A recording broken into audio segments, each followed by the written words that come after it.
আপনি কি জানেন ইলন মাস্ক প্রতি ঘন্টায় প্রায় 40 কোটি টাকা ইনকাম করেন? অবাক হচ্ছেন? কিন্তু এটাই সত্যি।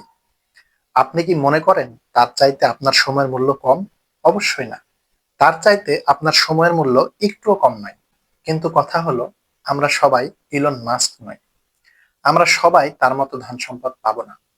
কিন্তু সময়ের প্রতিটা ঘন্টা আমাদের সবার কাছে সমান। তার প্রতিটা ঘন্টার দাম যদি 40 কোটি ধরা হয়, আপনার প্রতিটা ঘন্টাও অমূল্য। ইলন মাস্কও দিনে 24 ঘন্টাই পান আপনার আমার মতোই। কিন্তু পার্থক্য হলো, তিনি জানেন তার প্রতিটি মিনিট কতটা মূল্যবান। তিনি জানেন 1 মিনিট দেরি হওয়া মানে হয়তো একটা সুযোগ হাতছাড়া করা। কিন্তু আমরা এই 1 মিনিট সময় এমন জায়গায় ব্যয় করি যা আমাদের জীবনের কোনো পরিবর্তন নিয়ে আসে না।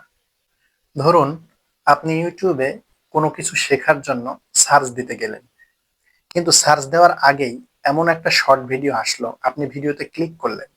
তারপর স্ক্রল করতে করতে ঘন্টার পর ঘন্টা সময় কেটে গেল, কিন্তু আসল কাজটাই হলো না। এই নষ্ট সময়গুলো আপনার ভবিষ্যতের অনেক বড় ক্ষতি করছে, কিন্তু আপনি বুঝতেই পারছেন না। সোশ্যাল মিডিয়ার ব্যবহার খারাপ নয়, কিন্তু আমরা সেটাকে যেভাবে ব্যবহার করি এটাই আমাদের জন্য ধ্বংসাত্মক হতে পারে।